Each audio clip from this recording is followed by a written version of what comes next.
Lily was 23 years old, a widow, alone, with a 3-year-old son who asked for his father every night.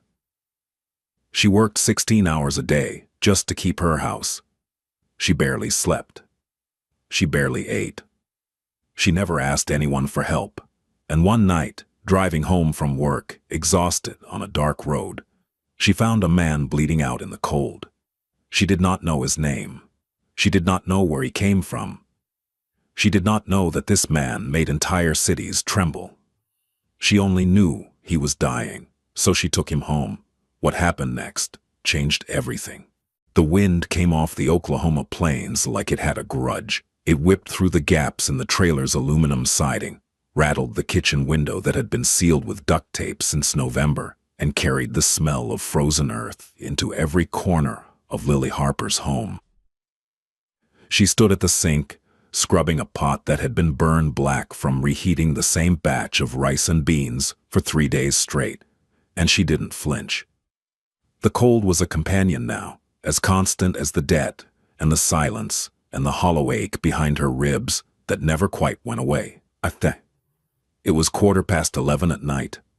Her shift at the Crossroads Diner had ended at 10, but Darlene had called in sick again, which meant Lily had covered the last hour solo, bussing tables, running orders, smiling at truckers who left $2 tips on $20 tabs. Before that, she'd worked the register at the Fuel and Go from 6 in the morning until 2 in the afternoon, standing on feet that had swollen. Inside her only pair of work shoes, the ones with the sole peeling away from the left toe. Between shifts, she'd picked up Noah from Mrs. Delgado's house, the retired school teacher, 3 trailers down, who watched him for $40 a week, a price so low it constituted charity. Though neither woman would ever say so out loud, Noah was 3 years old. He had his father's jaw and his mother's eyes, wide and watchful, the color of creek water in spring. He was asleep now in the back bedroom, the one Lily had insulated, with old blankets stapled to the walls, because the heating vent in that room hadn't worked since before Caleb died. She could hear his breathing through the thin wall, steady, trusting, the way only a child's breathing can sound. It was the only thing that kept her hands moving.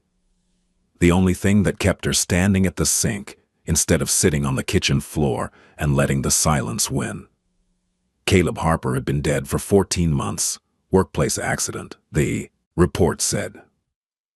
He'd been working a night shift at the Brewer Industrial Processing Plant 20 miles south of their trailer, operating a hydraulic press that was supposed to have been serviced 2 months prior.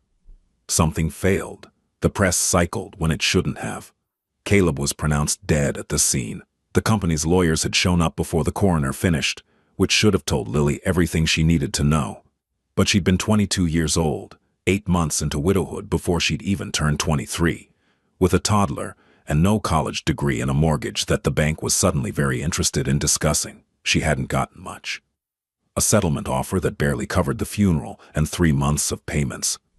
The lawyer she'd consulted, a tired man in a strip mall office in Tulsa, had told her she could fight it, that there were grounds for negligence, but the retainer alone would have cost more than she made in 4 months. She signed the papers. She buried her husband in a cemetery where the grass was brown 8 months out of 12, and she went back to work the next Monday because Noah needed diapers and the electric bill doesn't mourn.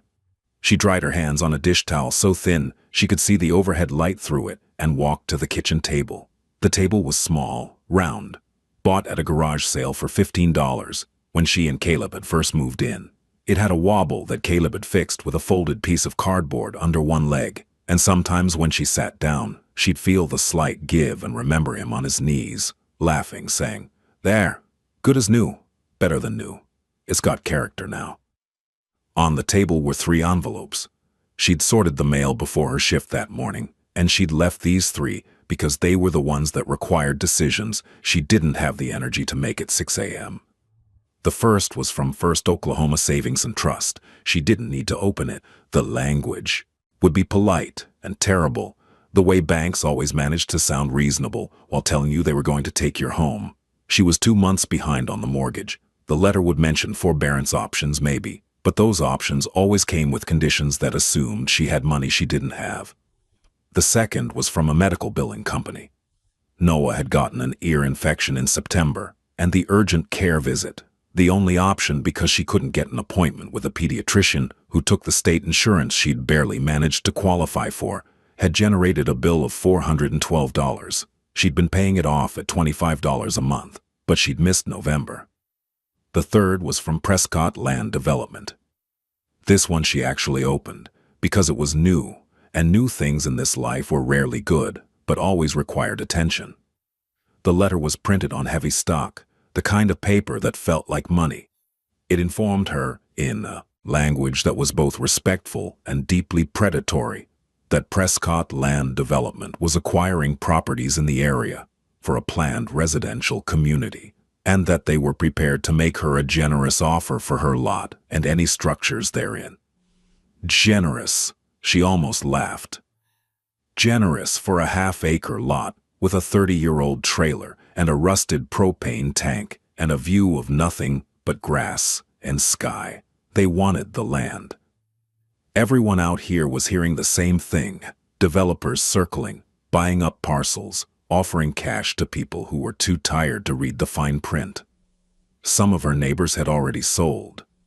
The trailer parked down the road was half empty now, the remaining residents holding on with the stubborn dignity of people who had nowhere else to go. She put the letter down and looked at her phone. The screen was cracked from when Noah had dropped it in the parking lot of the Fuel and Go, and it took a moment for the display to register. 3 missed calls from a number she didn't recognize, probably the bank. They'd started calling now, not just sending letters. She could feel the tightening, the way the world was slowly constricting around her, reducing her options one by one until the only choices left would be bad ones. She turned off the kitchen light and walked to Noah's room. The door was open. She never closed it. She stood in the doorway and watched him sleep. His small hand was curled around a stuffed bear that Caleb had won at the state fair, back when they were dating, back when everything felt like the beginning of something rather than the end of it. The bear was missing an eye and most of its stuffing, but Noah wouldn't sleep without it. "Mama?" His voice was sleepy, half-formed. She crossed the room and knelt beside the mattress.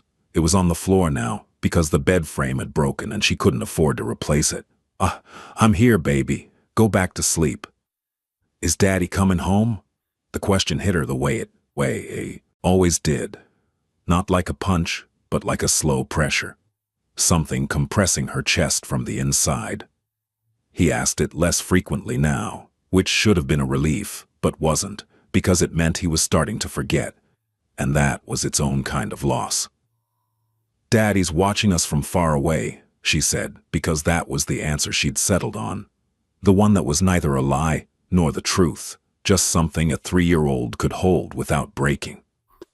"Okay," Noah said, and he was asleep again before the word was fully formed. She stayed there for a long time, kneeling on the cold floor, listening to him breathe. The wind shook the trailer. Somewhere in the distance, a coyote called, and another answered, their voices thin and ancient against the Oklahoma dark. This was her life, not the life she'd imagined, not the one she'd been promised by the feeling in her chest when Caleb had first kissed her behind the bleachers at Broken Arrow High School. But it was the one she had, and she would hold it together with her hands if she had to, with her teeth, with every cell of stubbornness and love that her body could produce. She would not break. She would not beg. She would show up tomorrow at 6 a.m. and stand behind that register and smile and make change and come home and heat up rice and beans and read Noah a story and pay what she could and endure what she couldn't. That was the plan. That was every day's plan. But tomorrow night the plan would change, because tomorrow night, on the dark stretch of County Road 14, between the diner and her trailer, Lily Harper would find a man dying in the cold, and nothing, not the debt, not the silence, not the careful architecture of survival she'd built, would ever be the same. The next morning came gray and bitter. Lily woke at 5:15, the way she always did, without an alarm. Her body had been trained by necessity, the way bodies are, not gently, but completely. She lay in the narrow bed for 30 seconds, which was all the luxury she allowed herself, and listened to the sounds of the trailer settling in the cold. The pipes made a ticking noise, which meant the temperature had dropped again overnight. She'd need to let the faucets drip or risk a freeze. She dressed in the dark, jeans, thermal undershirt, the flannel that had been Caleb's. She told herself she wore it because it was warm, which was true, but not the whole truth. The whole truth was that it still smelled faintly of him if she pressed her nose to the collar, and some mornings she needed that small ghost more than she needed warmth. Noah was still asleep. She heated water on the stove. The microwave had died in October, and she hadn't replaced it, and made instant coffee in a mug that said, "World's Best Dad." She drank it standing up, looking out the kitchen window at the flat, gray expanse of Oklahoma morning. The sky and the earth were almost the same color, separated only by a thin line of darker gray where the Alvin plains met the horizon. In the far distance, she could just make out the fence line of the tall grass prairie preserve where the bison were. She'd taken Noah there once, last spring, and he'd stood at the fence with his mouth open, watching the massive dark shapes move across the grass like something from a dream. "Big," he'd said, "just that. Big." She smiled at the memory, and the smile hurt. The way smiles do when they're connected to something beautiful that you can't afford to feel for too long. By 5:45 she was at Mrs. Delgado's door, Noah wrapped in a blanket and still half asleep against her shoulder. Mrs. Delgado opened the door in a housecoat and slippers, her white hair loose, her face creased with the kind of warmth that comes from having raised 5 children and buried a husband, and decided that kindness was the only thing worth spending energy on. "Morning, mija. Come in, come in. Coffee's on." "I can't stay. Thank you, though." "You eat anything?" "I'm fine." Mrs. Delgado gave her a look. The look of a woman who knew what fine meant when it came from someone who was visibly not fine. But she didn't push. She took Noah gently, settling him against her shoulder with practiced ease. "He had a rough night," Lily said. Asked about his dad again. Mrs. Delgado nodded. "He'll be okay. Kids are stronger than we think." "I know," Lily said, but her voice cracked on the last word, just barely, and she turned away before Mrs. Delgado could see it. The drive to the fuel and go took 12 minutes on a good day, 20 in bad weather.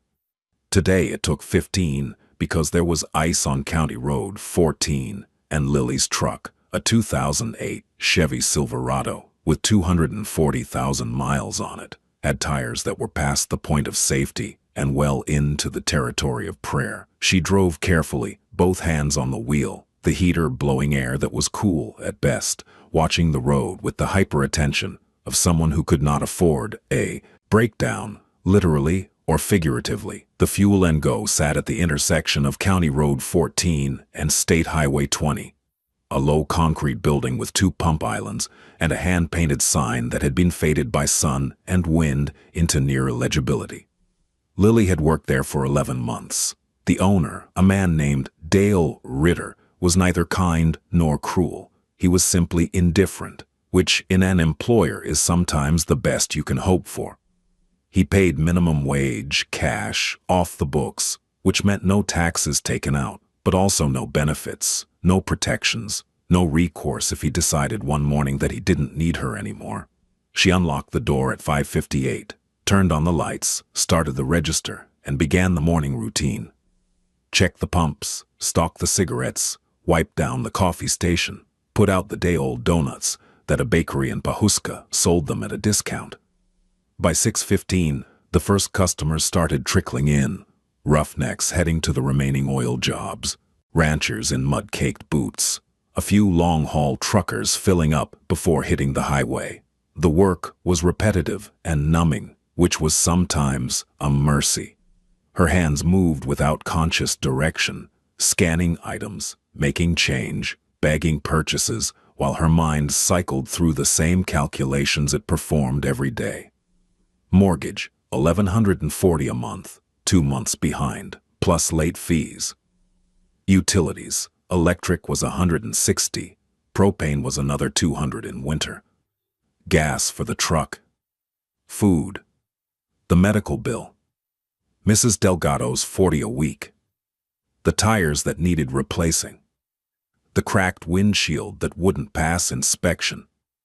The numbers never added up. She made roughly $2,200 a month between both jobs, sometimes a little more if tips at the diner were good. The math left her short by several $100s every month, a deficit she'd been covering by cutting everything she could: food, heat, clothing, until there was nothing left to cut. She'd sold her wedding ring in August. She'd sold the television in September. She'd sold Caleb's tools in October, which had felt like selling pieces of him, and she'd sat in the truck outside the pawn shop for 15 minutes afterward, crying into the steering wheel, before pulling herself together and driving to pick up Noah. At 2 o'clock she clocked out, drove to Mrs. Delgado's, picked up Noah, and took him home. They had an hour and a half together before she had to leave for the diner. She used it the way she always did, playing with him on the floor of the living room, reading from the same 3 picture books they owned, watching him draw with the crayons Mrs. Delgado had given him. He was drawing a house. It had a yellow sun and a green door and 2 stick figures standing in front of it, one tall and one small. "That's us?" Lily asked. "That's us," Noah confirmed, with the absolute certainty of a 3-year-old artist. "It's beautiful, baby." "It has a big kitchen," he said, "for the cookies." She kissed the top of his head and held him close, and the ache in her chest was so familiar now that it felt like an organ, something vital and permanent, something she'd carry until the day she died. At 3:30, she drove him back to Mrs. Delgado's.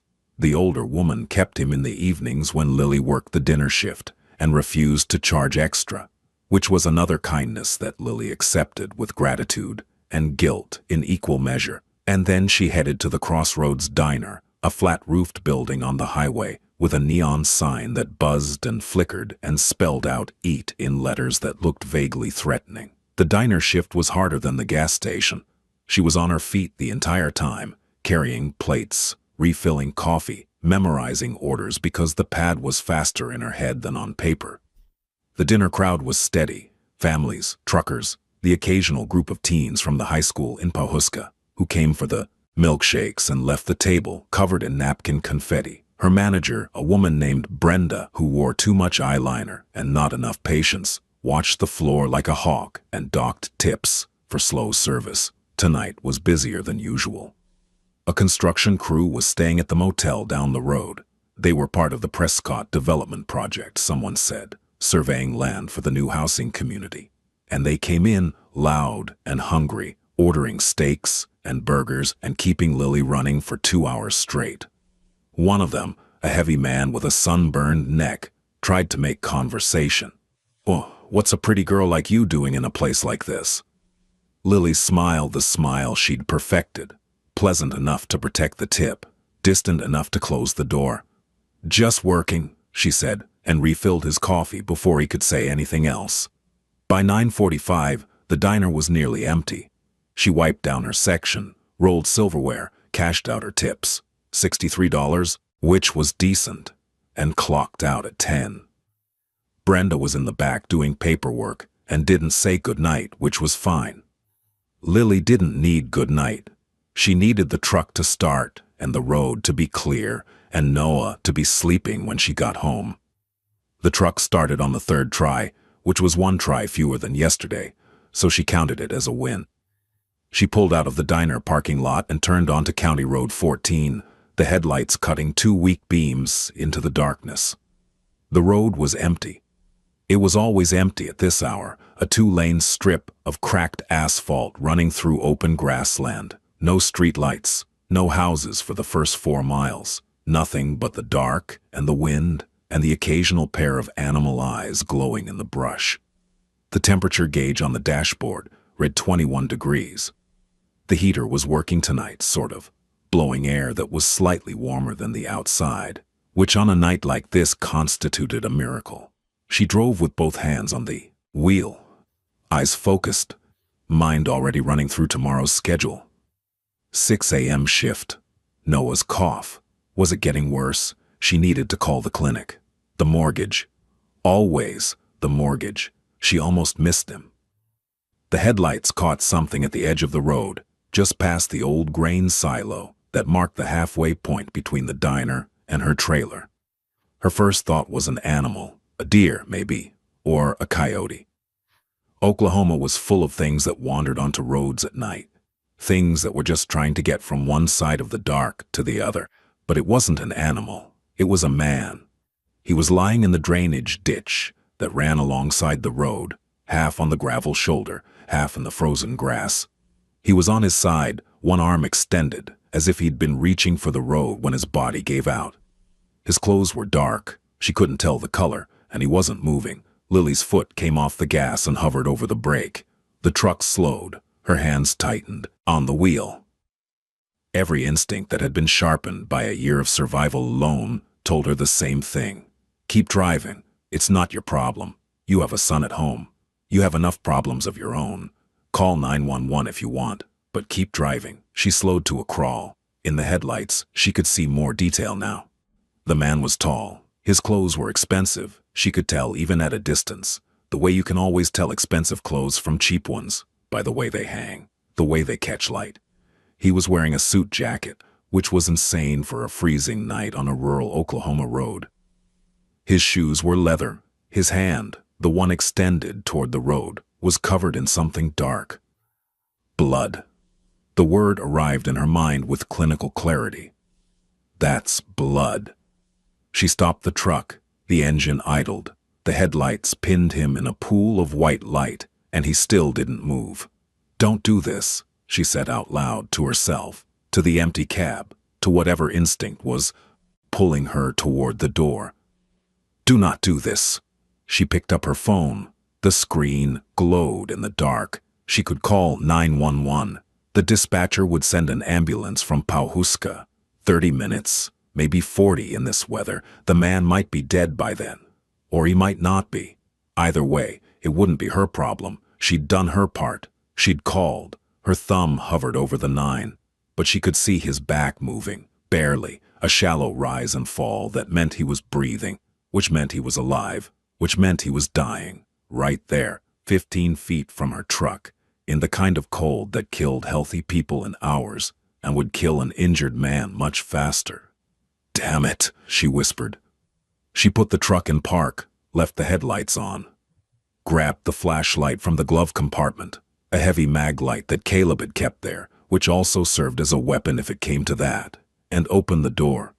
The cold hit her like a wall. She crossed the road in quick steps, the gravel crunching under her shoes, and knelt beside the man.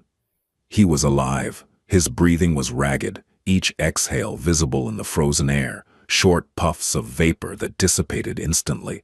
His face was turned away from her, pressed into the grass. She reached out and touched his shoulder, gently, and he didn't respond. Hey, she said. Hey, can you hear me? Nothing. She rolled him onto his back carefully, the way she'd learned in the CPR class she'd taken at the community center when Noah was born. And that was when she saw it. The blood was coming from his left side, just below the ribs. His shirt, white or it had been white, was soaked through, the fabric clinging to the wound. It wasn't a cut. It wasn't a laceration from a fall or a car accident. It was a hole, small, round, clean around the edges, ragged underneath, where something had torn through him and come out the other side. A bullet wound. Lily's hands went still. The flashlight beam shook slightly, and she steadied it with an effort of will. She had never seen a gunshot wound in person, but she'd grown up in rural Oklahoma, where hunting was a way of life, and gun safety was taught alongside the alphabet, and she knew what a bullet hole looked like. Her eyes moved to his face. He was maybe mid-30s, dark hair, cut short, strong features, the kind of face that photographed well, that belonged on someone important. A scar along his jawline, thin and old, and on his wrist, the one that had been reaching for the road, a watch, not a normal watch, the kind of watch that cost more than her truck and her trailer combined. Who was this man? Her mind produced answers, none of them good. A man in expensive clothes with a bullet wound on a rural road at 11 o'clock at night. He hadn't been hunting. He hadn't been in a car accident. There was no car in sight, no headlights, no evidence of anything, except that someone had shot him and left him here to die. She should leave. She should call 911 and leave. She should... He opened his eyes. They were dark, dark brown, almost black, and even in the delirium of blood loss and hypothermia, they were focused. For 1 second, one terrible, electric second, he looked at her, and Lily felt something she hadn't felt since the night the police came to her door about Caleb. She felt the presence of a world that much larger and much darker than the one she inhabited, pressing against the edges of her reality, trying to get in. Then his eyes rolled back, and he was unconscious again, and the moment passed, and she was just a woman kneeling on a frozen road beside a dying stranger. She had a choice. Later she would think about this moment constantly, replaying it, examining it, trying to understand why she'd done what she'd done. She was a practical woman, a careful woman, a woman who locked her doors and kept a loaded shotgun under her bed and had been raising a child alone in the middle of nowhere for over a year. She was not reckless. She was not naive. She did not take in strangers, especially strangers who had been shot, especially strangers who looked the way this man looked, like someone who lived in a world where people got shot. But she also knew what it was to be alone in the cold, with no one coming. She knew what it felt like when the world looked away. She stood up, walked back to the truck, and lowered the tailgate. Then she returned to the man, hooked her arms under his shoulders, and began to drag him. He was heavy, at least 200 pounds, most of it muscle, and she was 125 pounds of exhaustion. But she'd spent the last year lifting 50-pound propane tanks and hauling garbage bags to the dump and carrying a 35-pound toddler on her hip for hours at a time, and she was stronger than she looked, stronger than she knew. It took 4 minutes to get him into the truck bed. She was panting, her arms trembling, her flannel soaked with his blood from where she'd pressed against his side. She laid him as flat as she could, covered him with the moving blanket she kept behind the seat, and closed the tailgate. Then she got back in the cab and sat there for 10 seconds, breathing. "What are you doing?" she said. It wasn't a question. It was an observation, the kind a person makes when they watch themselves. Doing something they know is probably a mistake, but are going to do anyway because the alternative, driving away, leaving a man to freeze to death on a road where no one else would come until morning, was something they couldn't live with. She put the truck in gear and drove home. The trailer had never felt smaller. She'd gotten him inside, a process that involved determination, adrenaline, and a sequence of movements that would leave her back aching for days, and laid him on the couch, which was really more of a love seat, too short for his frame, his feet hanging over the armrest. She'd peeled back his shirt and looked at the wound in the overhead light of the living room, and what she saw told her 2 things. First, the bullet had gone clean through, entering below his left ribs and exiting through his back, which meant it probably hadn't hit any major organs. Second, he'd lost a lot of blood, more than she'd thought. The left side of his pants was soaked, and the moving blanket she'd wrapped around him was already stained through.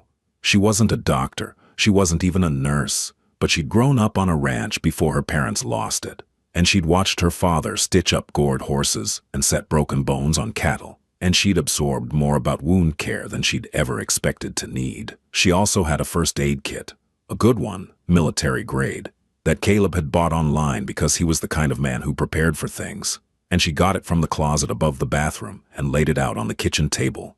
She cleaned the wound with saline and antiseptic. She packed it with gauze. She applied pressure bandages to both the entry and exit wounds, securing them with medical tape. She checked his pulse, rapid but present. His skin was cold but not blue. His breathing was shallow but steady. Then she did the thing she knew she should have done first and didn't. She searched him. His wallet was in his inside jacket pocket. It was black leather, thin, expensive. She opened it and found $600 in cash, hundreds, all new and crisp. and a driver's license issued in New York State. The name on the license was Michael Torres. The photo matched the face on her couch. The address was somewhere in Manhattan. New York. A man from New York in a suit with a bullet wound on a back road in rural Oklahoma. The story was not adding up, and Lily didn't need it to add up. She needed him to survive the night, and then she needed him to leave. In his pants pocket, she found a phone. Not a regular phone, a small black device with no brand markings, no apps visible on the lock screen, just a keypad and a timer that was counting upward. A burner phone. She'd seen enough crime shows to recognize one. In his other pocket, a set of car keys, not for a truck or a sedan, but for something expensive. She could tell by the weight of the key fob, the embossed logo she didn't recognize. Nothing else. No credit cards, no business cards, no photographs. Just cash, a fake-looking ID, a burner phone, and keys to a car that was somewhere else. She put everything on the kitchen table and sat down in the chair across from the couch. Her hands were shaking now, the adrenaline wearing off, the reality settling in. There was a man bleeding on her couch, a man who had been shot, a man carrying a fake ID and a burner phone and more cash than she made in 2 weeks. Noah was asleep 20 feet away, behind a door so thin you could hear a whisper through it. She should call the police. She picked up her phone, and this time she actually dialed 911 and stopped. Because here's the thing about calling the police when you're a young woman alone with a child in a trailer on the edge of nowhere. The police would come. They would see the man. They would ask questions. They would search her home, the home of a woman who'd brought a shooting victim inside rather than calling for help, which would look suspicious. They would find the shotgun under her bed, which was legally owned but which would raise eyebrows. They would involve child services maybe, because that's what happens when you have a child and a bleeding stranger in the same 30-foot trailer. They would take Noah to a foster home while they sorted it out, just temporarily, just as a precaution, and Lily Harper would die before she let anyone take Noah. She put the phone down. She checked the man's bandages, adjusted the blanket over him, and sat in the kitchen chair with the mag light in her lap and the shotgun leaning against the wall within arm's reach, and she waited. He woke at 4:17 in the morning. She knew the exact time because she was looking at the clock on the microwave, the broken microwave whose clock still worked, one of those absurd details that life specializes in, when she heard him move, not a groan, not a thrash. A controlled shift, almost silent, the kind of movement made by someone who was accustomed to waking in unfamiliar places and needed to assess the situation before revealing consciousness. She watched him. He didn't open his eyes right away. First, his breathing changed. It had been the slow, heavy rhythm of unconsciousness, and now it tightened, becoming shallow and deliberate. His fingers moved, testing the surface beneath them, registering the couch fabric. His hand traveled to his side, found the bandage, paused, cataloging, processing. Then he opened his eyes, the same dark eyes she'd seen on the road, but different now, clear, alert. They moved around the room with a speed and precision that made her skin prickle. She watched him take in the space in what felt like a single second. The door, 12 feet to his left, locked with a deadbolt and a chain. The windows, 2 of them, one sealed with tape, the other curtained. The kitchen, behind and to his right. The hallway, leading to the back bedrooms. The woman sitting in the chair with a flashlight in her lap and a shotgun against the wall. He looked at the shotgun. Then he looked at her. "Where am I?" His voice was low, rough, scraped clean of everything except the essential question. "My home," Lily said. "I found you on County Road 14 about 5 hours ago. You'd been shot." He processed this. His expression didn't change. It was like watching someone read a report, clinical and detached. But she saw something shift behind his eyes, a rapid recalculation of circumstances. "You brought me here." "Yes." "Did you call anyone?" "No." He looked at her for a long moment. She met his gaze steadily, which cost her more than she would have admitted. There was something in his eyes that she couldn't name. Not menace exactly, but a density, a weight. The kind of compressed intensity that she imagined you developed when your life depended on reading people accurately in the space of a heartbeat. "Why not?" he asked.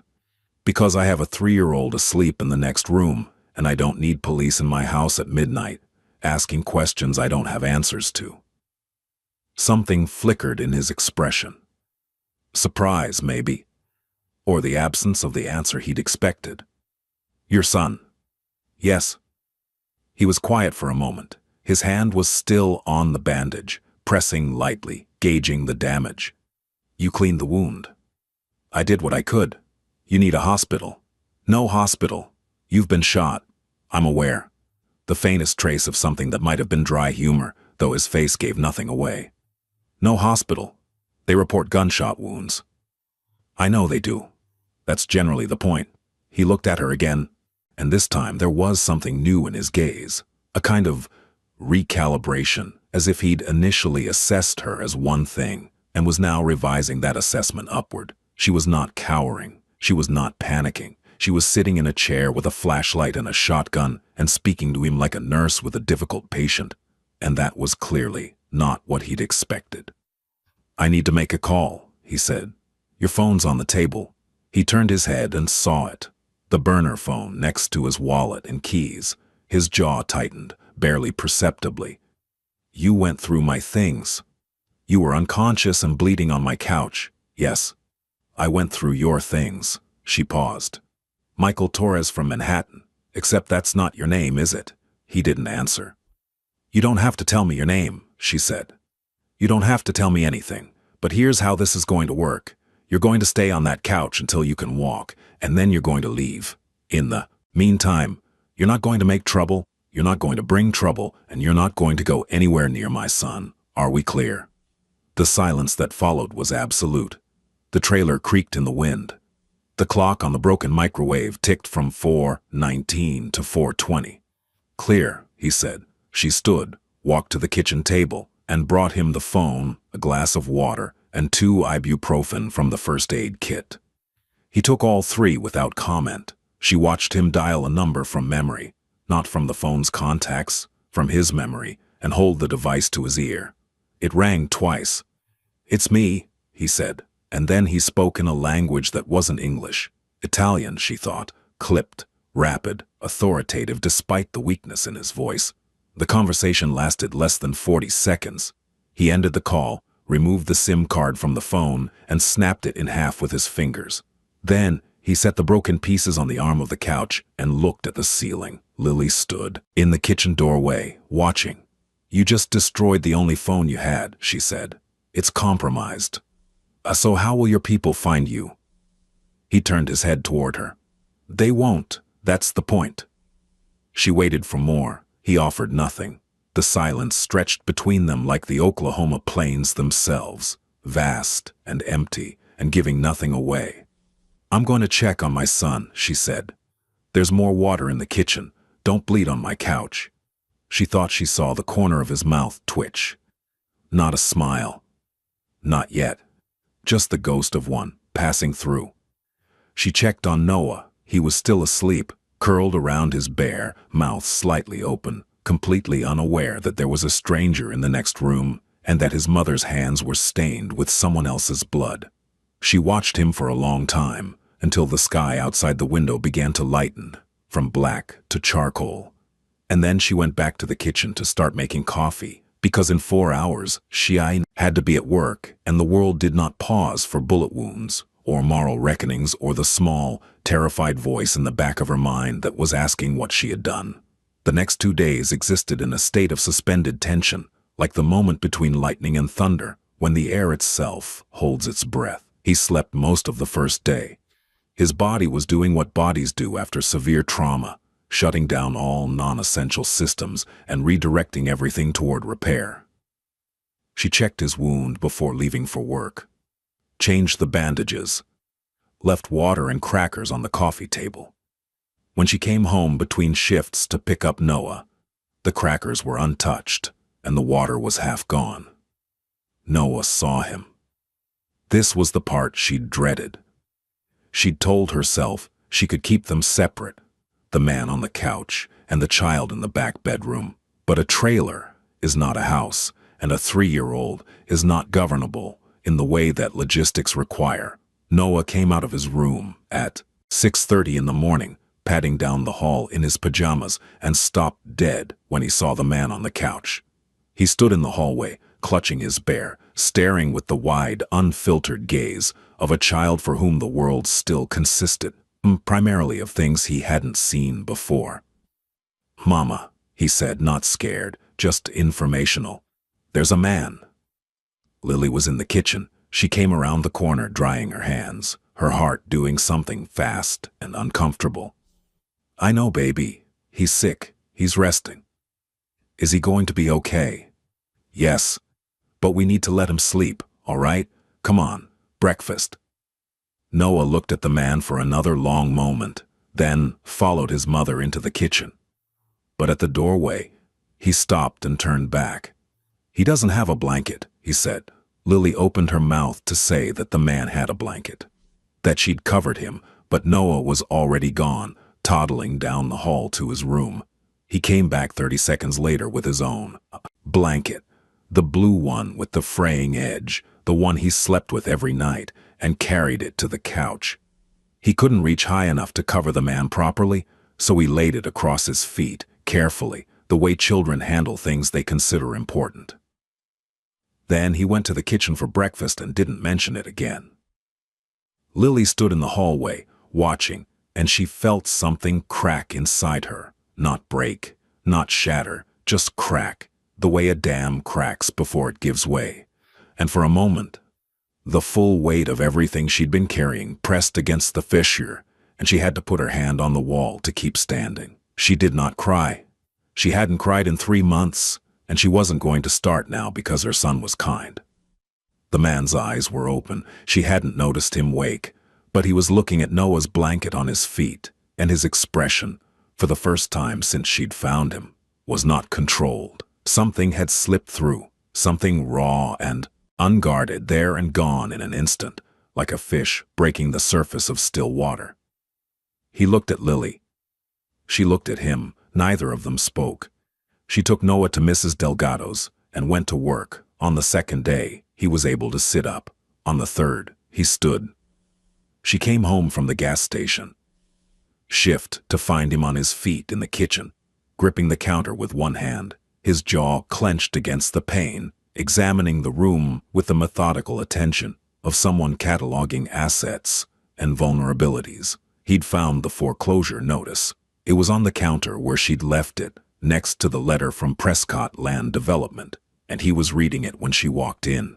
He set it down when he saw her, but not quickly, not guiltily. He set it down the way a person sets down a piece of evidence they've already committed to memory.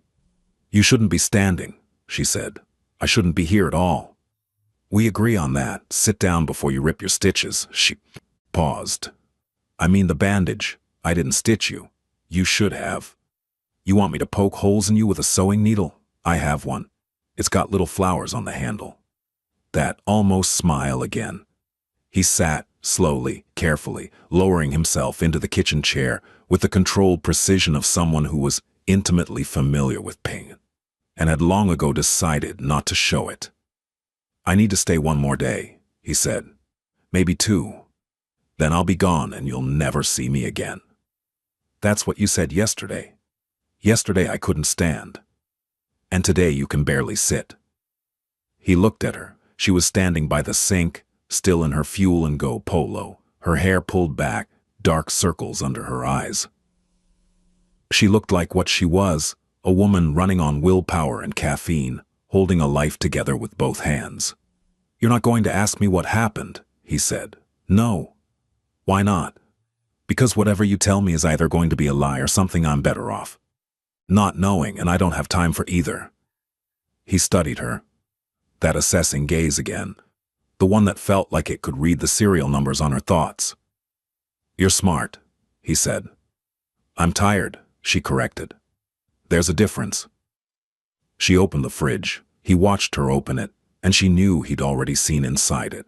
The bare shelves, the half-gallon of milk, the block of government cheese, the eggs, the container of leftover rice. She knew because when she opened it, something shifted in his posture, a slight tension that could have been judgment or could have been something else entirely.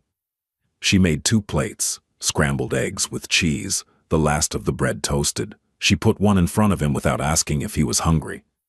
"You don't have to feed me," he said. "You lost about a pint of blood on my couch, which I can't replace. The least you can do is eat my eggs." He ate. She noticed that he waited until she'd sat down and started eating before he began. A faute, habit, she thought, or a courtesy, or both. He ate slowly, methodically, without pleasure, but with efficiency, the way a machine takes fuel.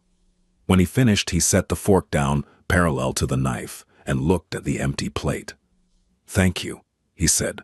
The words sounded foreign in his mouth, not the language. He spoke English perfectly, with an accent she couldn't quite place, something that lived beneath the words rather than on top of them. But the concept, as if gratitude were a currency he rarely traded in. "You're welcome," she said, and cleared the plates. That night, after her diner shift, she came home to find Noah asleep in his room, and the man, she still didn't know his name, and she'd stopped asking. Sitting on the couch in the dark, he wasn't sleeping, he was listening. She could tell by the angle of his head, the stillness of his body, the way his eyes reflected the faint light from the kitchen. "He had a nightmare," he said as she closed the door behind her. Lily froze. "What?" "Your son. About an hour ago. He called out. I didn't go in," he added quickly, reading the alarm on her face. "I stayed on the couch." He settled after a minute or two. She stood there, keys in her hand, coat still on, processing. The thought of this man, this stranger, this man with a bullet wound and a burner phone and a fake ID, hearing her son's nightmares in the dark of her home was almost too much to hold. "He has them sometimes," she said quietly, "since his father died." "I know what nightmares sound like," he said, and the way he said it made her think he wasn't talking about children. She hung up her coat, checked on Noah. He was sleeping peacefully, the one-eyed bear tucked under his chin, and came back to the living room. She sat in the kitchen chair, which she'd moved to face the couch. The distance between them was 6 feet, the length of the room, the widths of 2 entirely different lives. "Matteo," he said. She looked at him. "My name. It's Matteo." She waited. "Matteo Rossi. Is that your real name?" "Yes." "Not Michael Torres?" "Michael Torres doesn't exist." "I figured." She pulled her knees up, wrapped her arms around them. "Why are you telling me now?" "Because you fed me, because your son gave me his blanket, because you haven't called the police, or asked me for money, or tried to leverage this situation, and in my experience that doesn't happen." "In your experience," she repeated. "What kind of experience is that?" He didn't answer for a long time. The wind was doing its usual work on the trailer, finding gaps, making its presence known. Outside, the sky was clear and full of stars, the kind of sky you only got in places where the darkness was real, where the nearest city lights were 50 miles away. "The kind that ends with people bleeding on roads in Oklahoma," he said. She nodded. She didn't push. She'd meant what she said about not wanting to know, and she still meant it mostly. But the name, giving her his real name, had shifted something. It was an act of trust, and trust was a currency she understood. It was the most valuable thing a person could offer, and the most dangerous. "Lily," she said. "Lily Harper." "I know," he said. "I saw the foreclosure notice." The next day, things changed. She came home from her morning shift to find the kitchen clean. Not just tidy, clean. The dishes she'd left in the sink were washed and stacked. The counter was wiped down. The floor had been swept. And on the kitchen table, where the foreclosure notice and the medical bills and the letter from Prescott had been stacked, there was nothing. He'd moved them, she realized, not thrown them away, but gathered them into a neat pile and placed them on the shelf above the coat hooks, as if removing them from sight was the only help he could offer. She found him on the back step, sitting in the cold, looking at the plains. The bison preserve was visible in the distance, a dark line of fence against the brown grass. He was wearing Caleb's old jacket. She'd given it to him because his suit jacket was ruined by blood. and the only other coat in the house was her own, and he looked strange in it, like a man wearing a costume that was both too small and too big at the same time. "You cleaned my kitchen," she said. "I needed to move. Staying still too long is a risk. A risk for your recovery or a risk in general?" He looked at her. "Both." She sat down on the step beside him, leaving a foot of space between them. The cold bit through her jeans immediately, but she stayed. Below them, the land stretched flat and open to the horizon, nothing moving except the grass and the wind. "Those people who shot you," she said, "are they looking for you?" "Yes." "Will they look here?" "Not if I leave in time." "And if you don't?" He didn't answer, and the silence was more honest than any answer would have been. That night she found the second phone. She'd gone to change his bandages. The wound was closing, impossibly fast, the kind of healing she associated with bodies that had been conditioned by discipline and damage. And while she was applying the new gauze, she noticed a lump in the lining of his jacket. The Caleb's jacket, but the lining of his own ruined suit jacket, which she'd hung in the closet to deal with later. She wouldn't have noticed it at all except that the fabric had dried stiff with blood, and the lump was more pronounced than it would have been in soft cloth. She looked at him. He was watching her hands on the bandage, his expression neutral. "There's something in your jacket lining," she said. His expression didn't change, but something in his body tightened, a subtle shift in the musculature of his shoulders that told her everything. The expression didn't. "It's not relevant to you," he said. "Everything in my house is relevant to me." He looked at her for a long moment. Then he reached out, took the jacket from the closet door, and pulled a second phone from the lining. Smaller than the first, newer, its screen intact. "Encrypted," he said.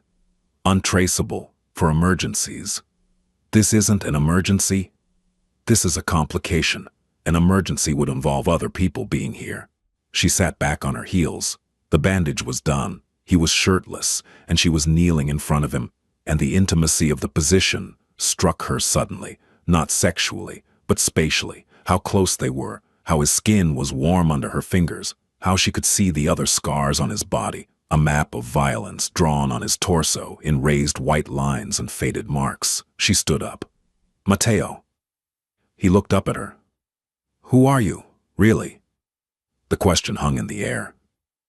She'd said she wouldn't ask. She'd meant it, but 3 days of proximity had eroded the wall she'd built between curiosity and caution, and Noah's blanket on his feet, and the clean kitchen, and the way he'd listened to her son's nightmares without. Moving from the couch had done something to her defenses that she hadn't given them permission to do. He stood. The movement cost him. She could see it in the flex of his jaw, the controlled exhale. But he stood, and at his full height, he was several inches taller than her, and the room felt different with both of them standing in it. "I'm the reason you should have kept driving that night," he said. "That doesn't answer my question. It's the only answer I can give you that won't put you in more danger than you're already in." "I'm already in danger. You have been since you pulled me off that road." The words settled over the room like snow. Quiet, cold, accumulating. She felt them land on her shoulders, on the back of her neck, on the soft tissue of every fear she'd been suppressing since she saw the blood on his shirt. "Ah, then you owe me the truth," she said. "Not all of it, just enough so I know what I'm dealing with." He was quiet for a long time. She could see him, calculating, not emotionally, but strategically, weighing risks, measuring outcomes, running scenarios. It was the kind of thinking that happened behind eyes that had been trained to never show the process, and she watched it without flinching. "I run a logistics operation," he said finally. "Import, export, distribution, goods, transportation, routes. I control a network that stretches from the East Coast to the Midwest." "Logistics," she repeated. "Is that a euphemism?" "It's a simplification." "What kind of goods?" "The kind that require people to shoot at me when negotiations break down." She closed her eyes. When she opened them, he was watching her with an expression she hadn't seen on him before, something that might have been concern or might have been the awareness that he was watching someone absorb information that would change the shape of their reality. "So I'm a businessman," he said, with a wider definition of business than most. "You're in the Ruthless Mafia." He didn't deny it. He didn't confirm it. He stood there in her dead husband's jacket, in her 30-foot trailer, on the edge of the Oklahoma plains, and let the silence speak for itself. "You need to leave," she said. "I know. Tomorrow. I'll try. Not try. Tomorrow." He nodded. Once, a man accustomed to agreements that were sealed with less. She turned away, walked to Noah's room, and closed the door behind her. She sat on the edge of the mattress and watched her son sleep, and the ache in her chest was different now, sharper, edged with something she recognized as fear, but also something else, something she was not ready to name, something that had no business existing in a situation like this, and yet there it was, stubborn and uninvited, like a weed growing through concrete. He didn't leave the next day. Not because he chose to stay, but because his body chose for him. The wound, which had been healing, became inflamed overnight, an infection settling into the exit wound, turning the skin around it hot and red and angry. By morning his temperature was 102, and his face, which had been regaining color, was pale again, sheened with sweat. She found him on the couch at 5 a.m., conscious but obviously unwell, his jaw clenched against a fever he was trying to will away through sheer stubbornness. "You're burning up," she said. "I'm fine." "You're a terrible liar." "I'm an excellent liar. I'm just not lying about this." "You have a fever of 102. The wound is infected. You need antibiotics." "I don't need a hospital." "I didn't say hospital. I said antibiotics." She paused, thinking. "There's a veterinary supply store in Pahuska. They sell penicillin over the counter. It's for livestock, but it's the same compound." He looked at her with something that might have been admiration. "You're going to treat me with horse antibiotics. I'm going to treat you with the only thing I can get without a prescription, a copay, or an explanation, unless you want to die of sepsis on my couch, in which case the cleanup will be significantly more complicated." "Go," he said. She went.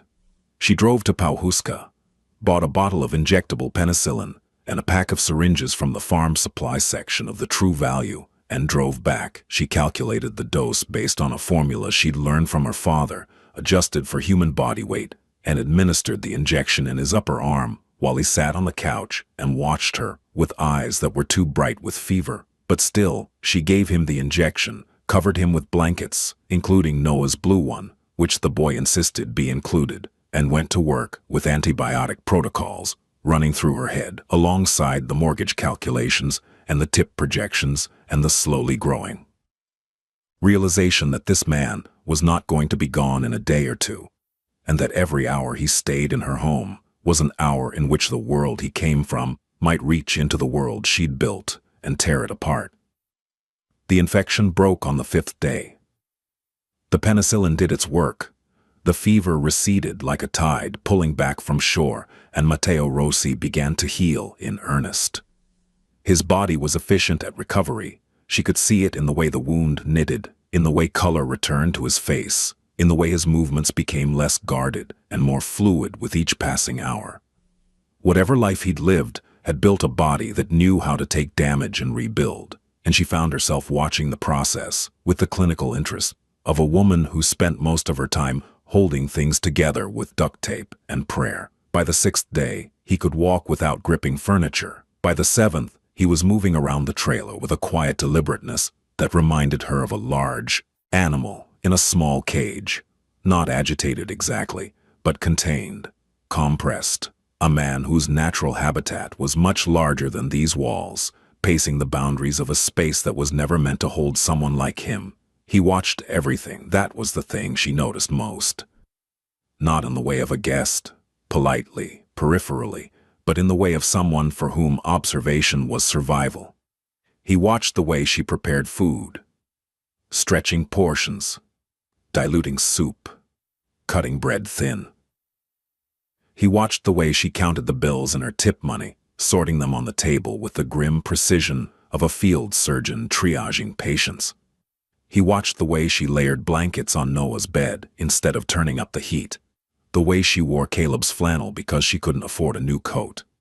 The way she checked the propane gauge every morning with the barely concealed anxiety of a woman who knew the tank was low and the refill was $200 she didn't have. He said nothing about any of it. Not at first.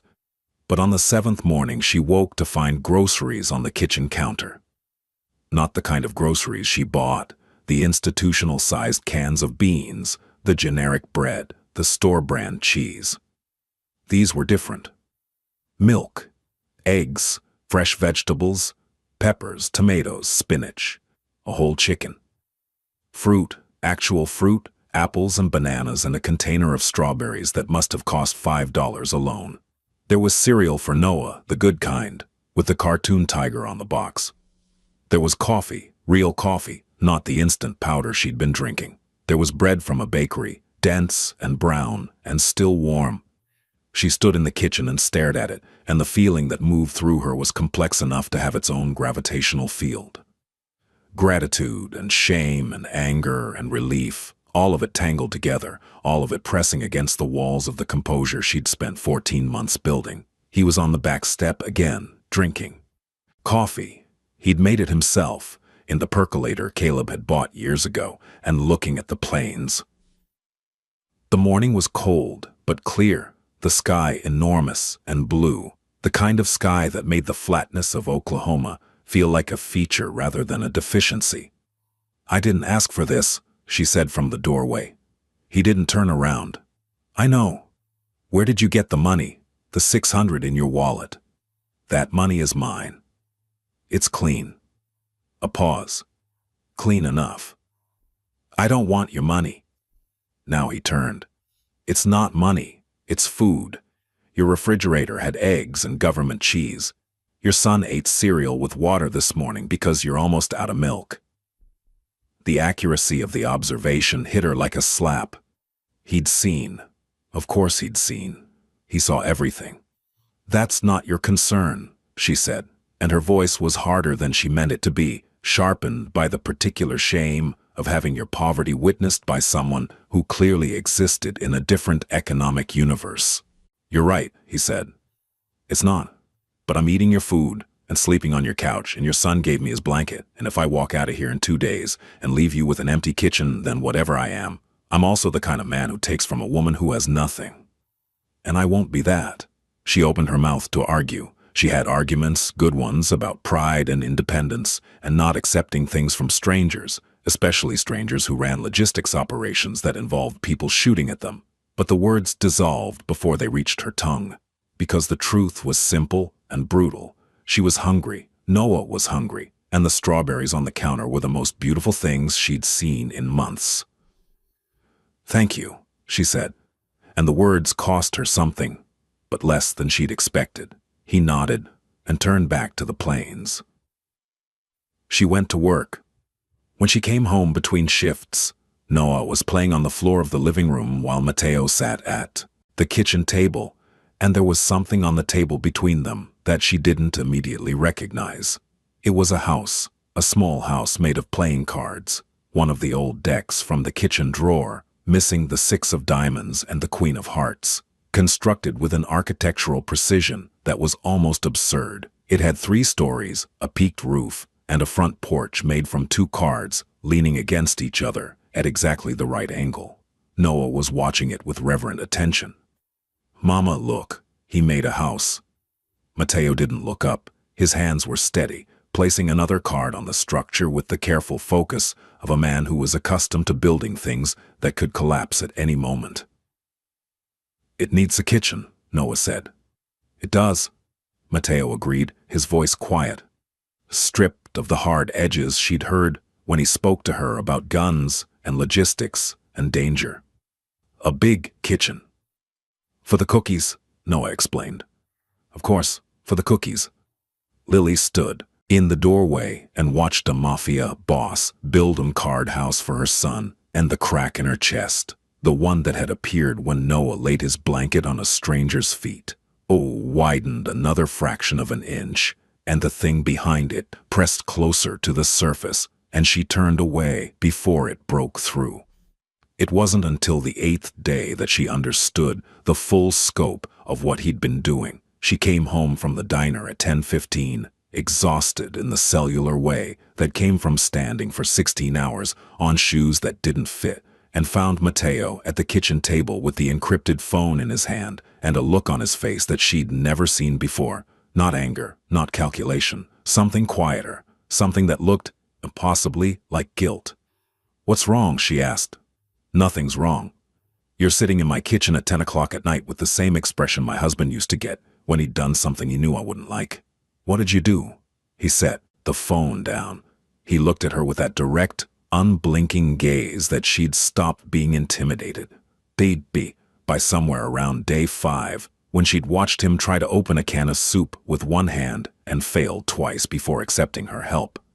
"I made some calls," he said. "On the encrypted phone you said was for emergencies. This qualifies." "What qualifies?" He was quiet for a moment. When he spoke, his voice was careful, not evasive, but precise, the way a person speaks when they're delivering information they've calculated the impact of in advance. "The company that holds your mortgage, First Oklahoma Savings and Trust, is a subsidiary of a holding group called Kessler Financial. Kessler Financial has a silent partner who owes me a significant favor. As of this afternoon, your mortgage is current. The 2 months of arrears have been cleared, and your interest rate has been adjusted to something that reflects the current market, rather than the predatory rate you were locked into." The words entered her ears and rearranged the furniture of her reality. "You... what?" "The medical bill from your son's urgent care visit has been settled, the full amount. The collection agency has been instructed to close the account." She put her hand on the counter. "The land development company, Prescott, that's been pressuring you. I looked into their permits. Half of them are pending approval from a county board that includes a man who has done business with associates of mine. The board will approve the permits, but Prescott has been informed that your property is not available for acquisition. They'll redirect their development plan around your parcel." "Stop," she said. He stopped. The kitchen was very quiet. The clock on the broken microwave said 10:22. Noah was asleep. The wind was doing its thing, and Lily Harper was standing in her kitchen, being told that a man she'd pulled off a frozen road 8 days ago had from her couch dismantled the financial architecture of her suffering with a few phone calls. "You had no right," she said. "No. You had no right to go through my mail, research my debts, contact my creditors, and fix things without asking me." "No. I didn't ask for your help." "You didn't. So why?" He looked at her, and for the second time she saw something uncontrolled in his face, not the flash of vulnerability she'd glimpsed when Noah gave him the blanket, but something deeper, something that looked like a man confronting a question he'd been avoiding. "Because I've spent 20 years in a world where everything is leverage," he said. "Every favor is a debt. Every kindness is a transaction. Every relationship is a calculation. And then you pulled me off a road in the middle of nowhere and brought me into your home and treated me like a person. And your son..." He stopped, his jaw tightened. "Your son gave me his blanket. And he didn't want anything, he just saw someone who was cold." He looked down at his hands, which were resting on the table, palms flat, perfectly still. "I don't know how to be the kind of man who walks away from that unchanged. I'm not sure I am that man. And fixing your mortgage is the only language I have for saying what I don't know how to say." The silence that followed was the most complete silence she'd experienced since the night Caleb died. Not empty, full. Full of things unsaid and things understood.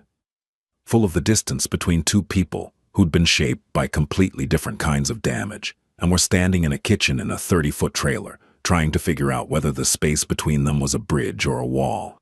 "I don't want to owe you," she said. You won't. You say that, but the world you come from doesn't work that way. In your world, there's always a debt."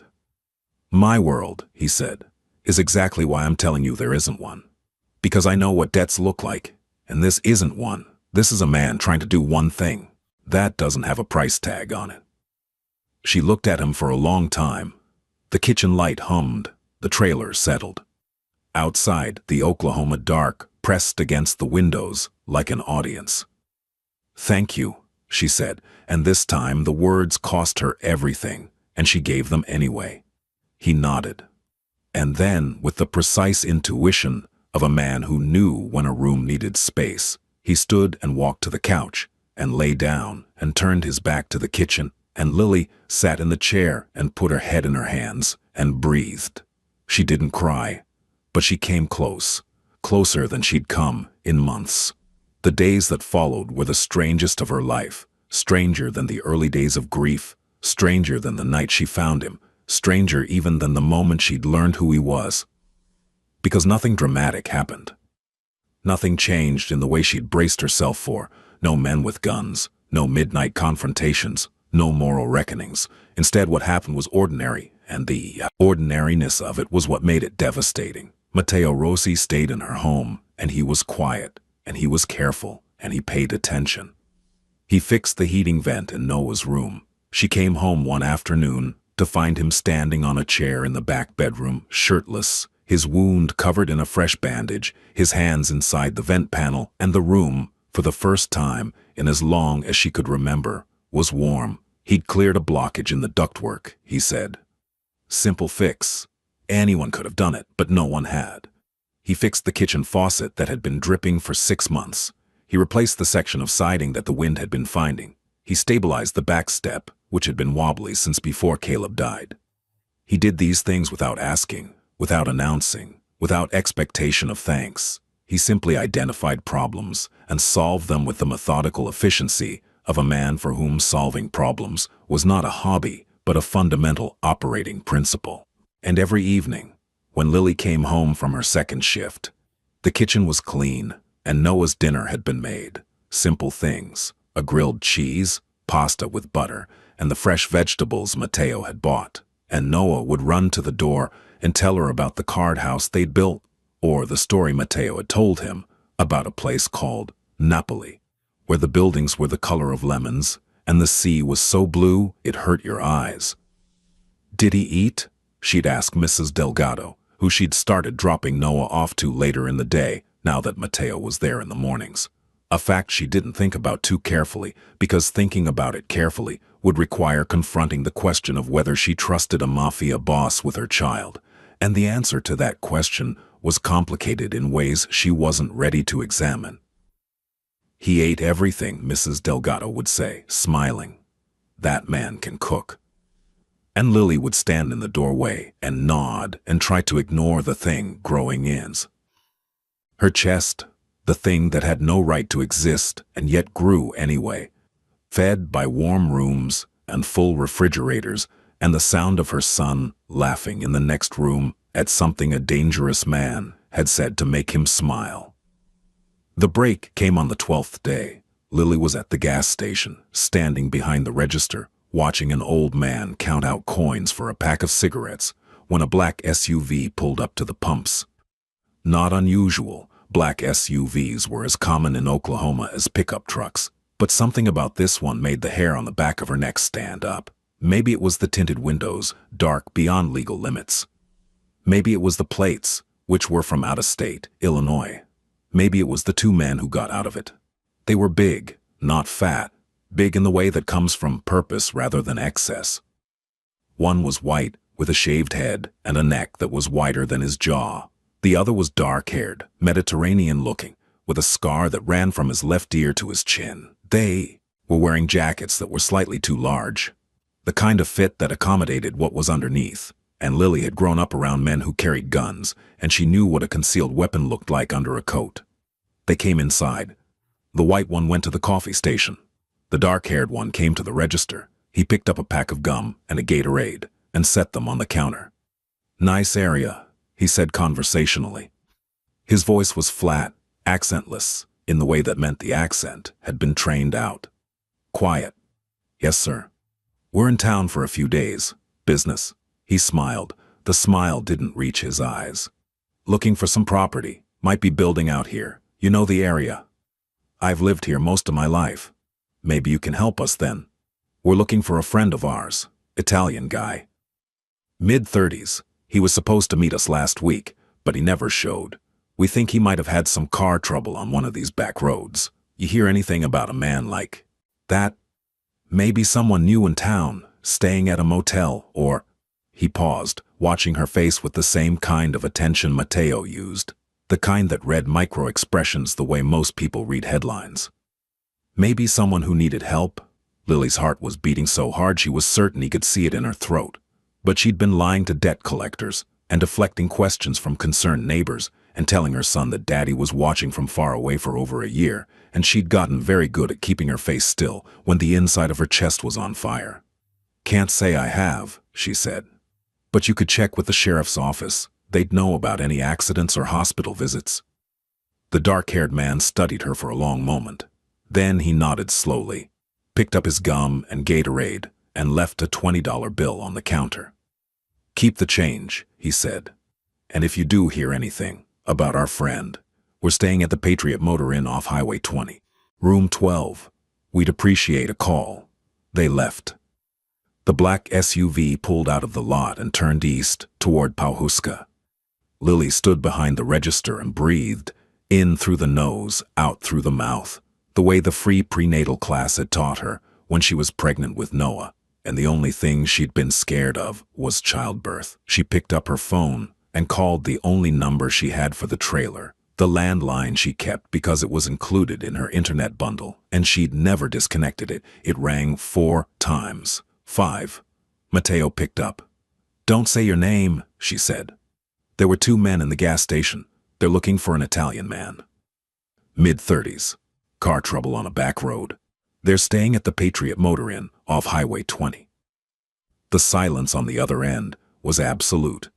Not the silence of shock, but the silence of a machine, switching modes, transitioning from one operational state to another. When he spoke, his voice was different, lower, colder. The voice, she realized, of the man he actually was. "Describe them." She did. Every detail, the shaved head, the scar, the 2 large jackets, the Illinois plates, the flat voice, the smile that didn't reach the eyes. "How long ago did they leave?" 3 minutes.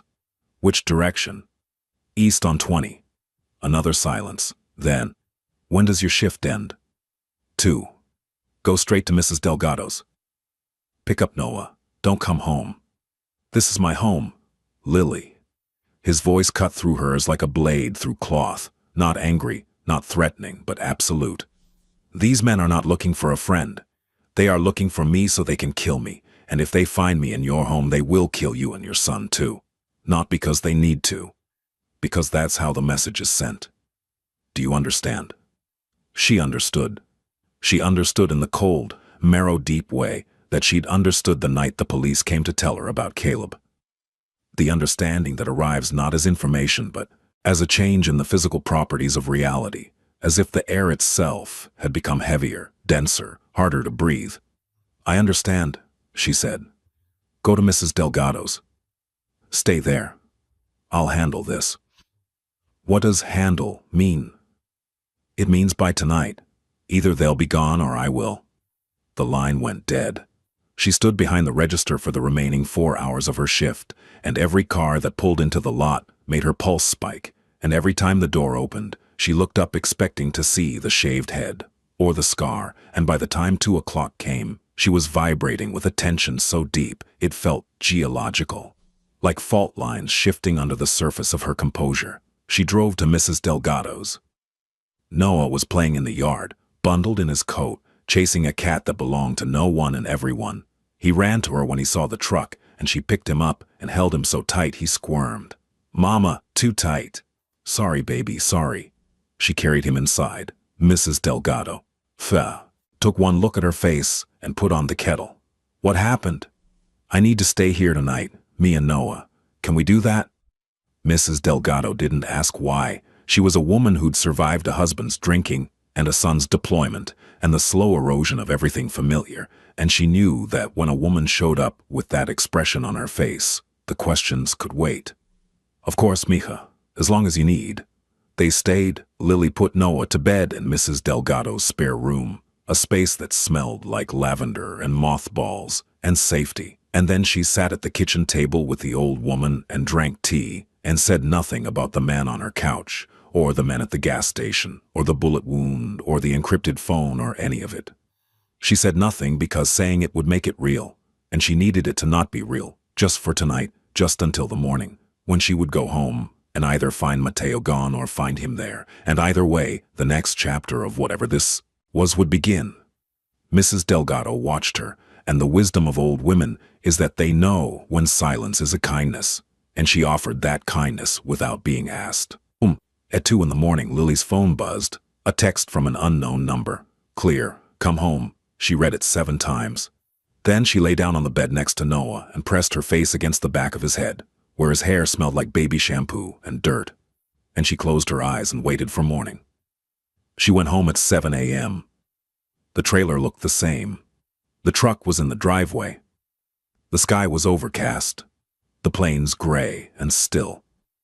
She carried Noah on her hip and walked to the front door and opened it. Mateo was sitting at the kitchen table. He was wearing Caleb's jacket. There was a cup of coffee in front of him, and there was blood on his knuckles. Not a lot, but enough. Is it over? She asked. For now. What does for now mean? It means those 2 specific men won't be looking for me anymore. But there will be others. Eventually, there are always others.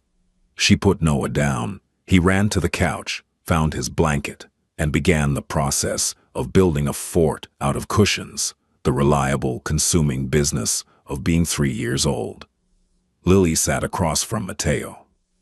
She looked at his knuckles. She looked at his face. He looked tired, not the physical exhaustion of the first few days, but a deeper weariness, the kind that lived in the bones and had nothing to do with sleep. What did you do? She asked. I made a call, a different call than the ones I've been making. I called someone I didn't want to owe, and I told them where the men were, and they were dealt with. Dealt with? They're alive, he said, reading the question she hadn't asked. They've been sent back with a message. I'm under protection now, a different kind of protection than I had before. It's temporary, but it'll hold long enough. Long enough for what?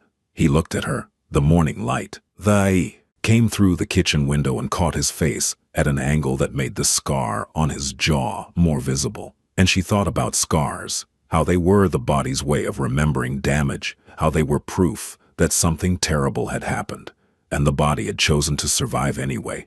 Well, long enough for me to make a decision, he said. About what? About whether I stay or go. The words dropped into the kitchen like stones into still water, and the ripples spread outward, through the table, the room, the trailer, the morning, the entire fragile architecture of her life. That's not your decision to make alone, she said. I know. They sat in the kitchen, and the coffee cooled, and Noah built his fort, and the wind blew across the plains, and neither of them spoke for a long time, and the silence was not empty. It was full. Full of everything that had happened, and everything that might happen next. Full of the space between 2 people who had been brought together by violence, and held together by something they were both too careful to name. The next 3 days were a strange, suspended kind of peace, the kind of peace that exists in the eye of a storm, when the wind drops, and the sky clears, and everything is quiet, and you know in the part of you that listens to weather, that it isn't over. Mateo made breakfast. She couldn't stop him. He woke before she did, which required waking before 5:15, and by the time she came into the kitchen he'd have eggs and toast and coffee ready, everything clean, everything in order. He moved in the kitchen with the same controlled precision he applied to everything, cracking eggs one-handed, slicing bread in even pieces, pouring coffee without spilling a drop. You don't have to do this, she said every morning. I know, he said every morning. Noah had accepted his presence the way children accept everything, not as a fact to be questioned but as a condition of the world, like weather. Mateo was simply there, the way the couch was there and the kitchen table was there, a feature of the environment that happened to build card houses and make grilled cheese and tell stories about a place where the buildings were yellow and the sea was impossibly blue. One morning Noah brought him the one-eyed bear. His name is Captain, Noah said, presenting the bear with the solemnity of a diplomat offering credentials. He's missing an eye. He got in a fight. Mateo took the bear with both hands. He examined it with genuine attention, turning it over, checking the stitching, noting the depleted stuffing and the remaining button eye. He's a warrior, Mateo said. He's scared of the dark, Noah clarified. Warriors can be scared of the dark. That doesn't make them less brave. Noah considered this. Are you scared of the dark?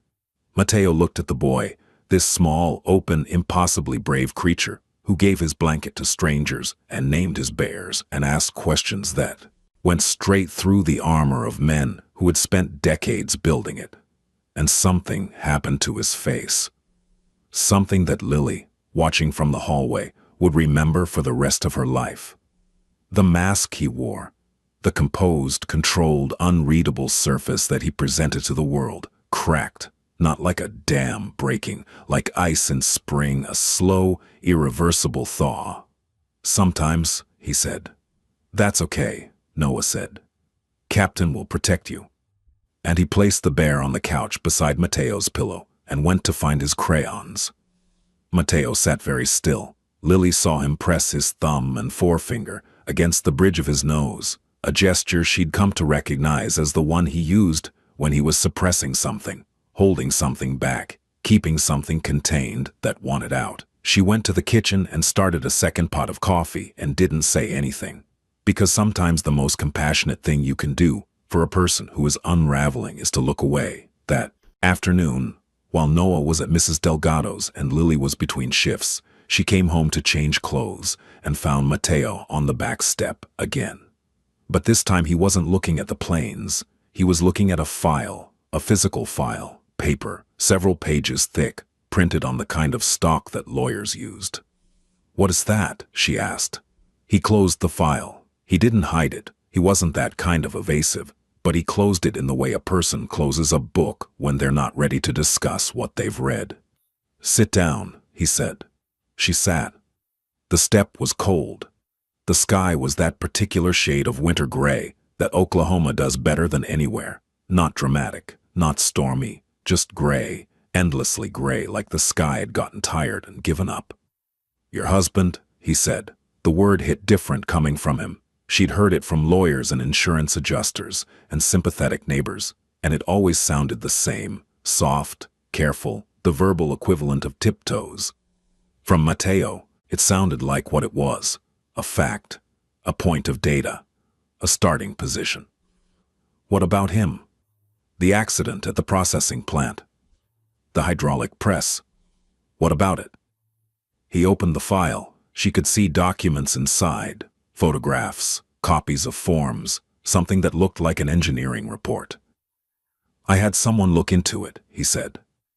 Her entire body went cold.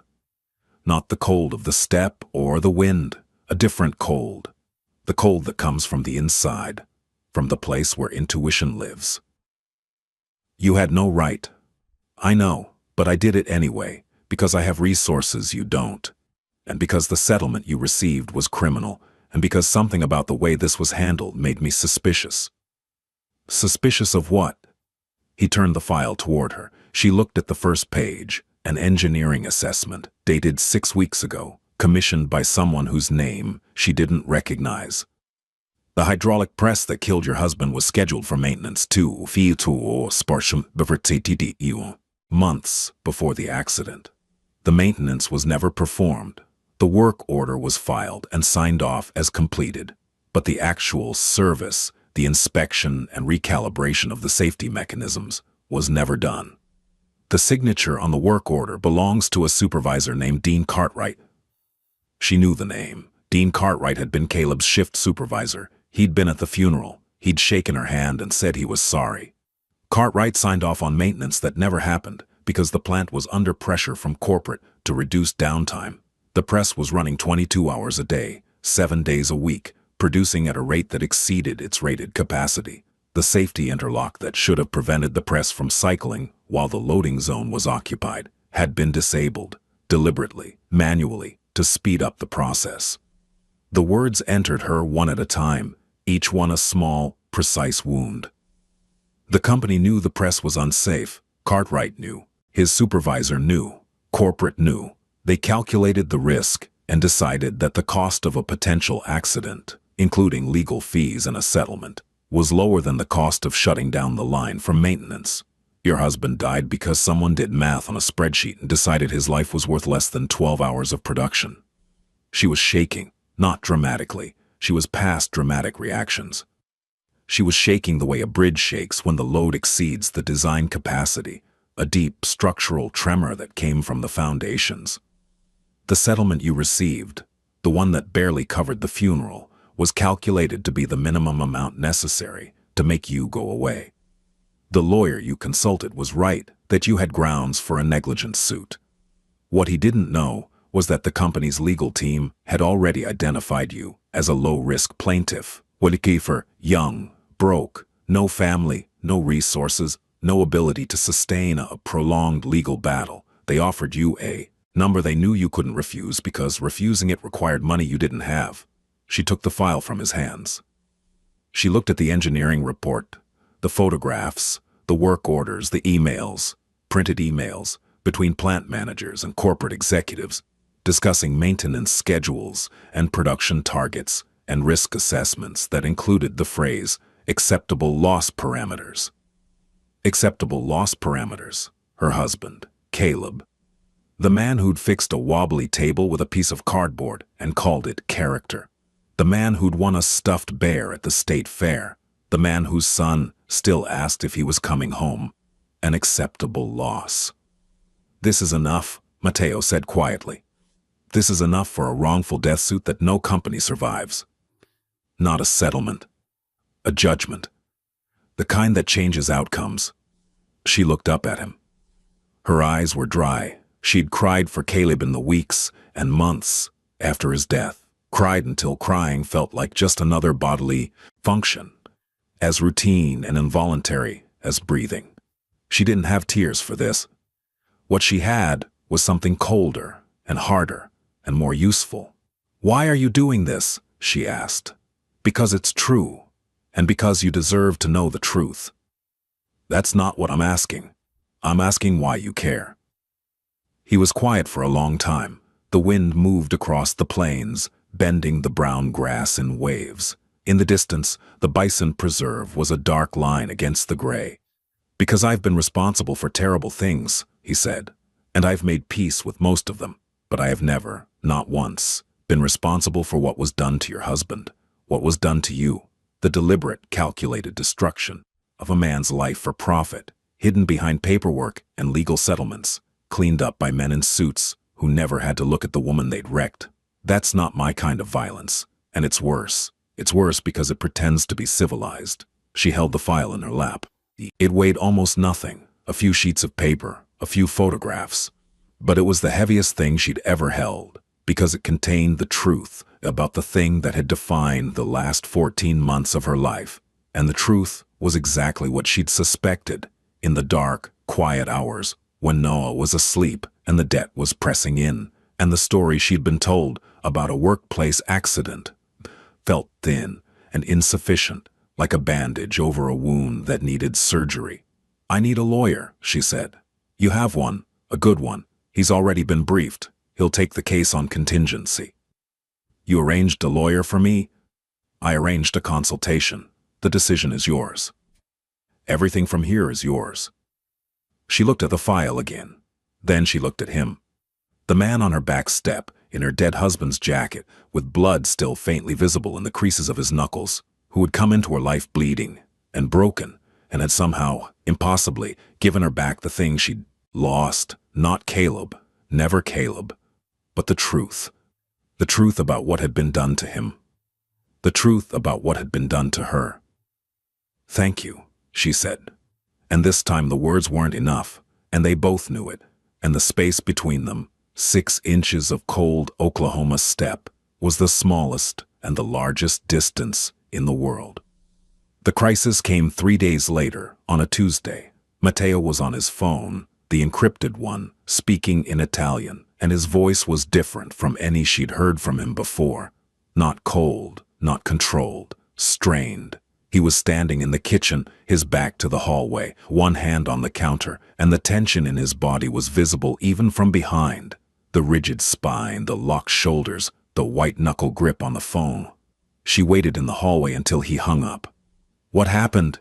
He turned. His face was the mask again, composed, unreadable, but his eyes were different, harder, the eyes of the man he'd been before she'd found him, the man who controlled logistics routes through the Midwest and evaluated rooms for exits, and treated the world as a series of threats to be assessed and neutralized. "The protection I arranged," he said, "it has conditions, and the conditions have changed." "Changed how?" "I was given time to recover. That time is up. The people I called, the ones who dealt with the two men, they want me back, in New York, by the end of the week." "Then go." He looked at her. The mask slipped, just for a second. A fracture through the composure, a glimpse of the man underneath, the one who built card houses and told stories about Napoli, and sat very still when a 3-year-old handed him a one-eyed bear. "If I go back," he said, "I go back to what I was. I step back into a machine that doesn't stop. The calls, the logistics, the operations, the people who want what I have, and the people who want me dead for having it. I go back to a life where no one gives me a blanket, where no one treats me like a person, where everything I do and everything I am is defined by power and leverage and the careful, constant management of violence. And if I stay, they'll come for me. Not the men from the gas station. Those were freelancers. The people who come next will be professionals, and they won't leave witnesses." The word hit her like a physical force. Witnesses. He meant her. He meant Noah. "Then there's no choice," she said. "You leave." "There's a third option." She waited. "I leave the organization. I transfer my operations to my second-in-command. I surrender my territory, my contacts, my roots. I walk away from everything I've built in 20 years and start over. New name, new location, new life." "Can you do that? Just walk away?" "Not without cost, and not without risk. The transition would take months. There are people who would see it as weakness, as opportunity. There would be a period, 6 months, maybe more, where I'd be vulnerable, where, anyone connected to me would be vulnerable."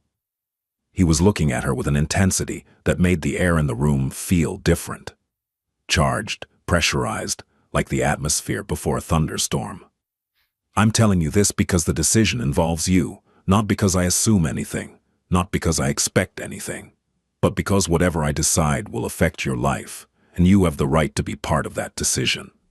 She leaned against the counter, the kitchen, the small, clean kitchen with the wobbling table and the working faucet and the fridge that was, for once, full of food, felt both fragile and solid, the way a home always feels when you're looking at it from the edge of something that could destroy it. "What do you want?" she asked. The question surprised him. She could see it, the flash of something behind the mask, the recalculation, the realization that no one had asked him that question in a very long time, maybe ever. In his world, people asked what he was going to do, what his orders were, what his strategy was. Nobody asked what he wanted. "I want to stay," he said. "Not here, not in this trailer, not in this exact configuration, but in this life, in a life where the kitchen is clean and the fridge is full, and a child brings me his bear because he thinks I'm scared of the dark." He paused. "I want to be the kind of man who deserves that. I don't know if I am. I don't know if I can be. But I want to try." She was quiet for a long time. The clock ticked. Noah laughed in the other room. He was watching the cartoon she'd found on the old DVD player, the one with the singing animals, and his laughter came through the walls like sunlight through curtains, warm and unreasonable and impossible to argue with. "If you do this," she said, "if you walk away from that life, it has to be real, not a vacation, not a break, not a temporary arrangement where you disappear for a while and then go back. If you stay, you stay. If you become someone new, you actually become someone new. Because I will not let Noah love someone who leaves."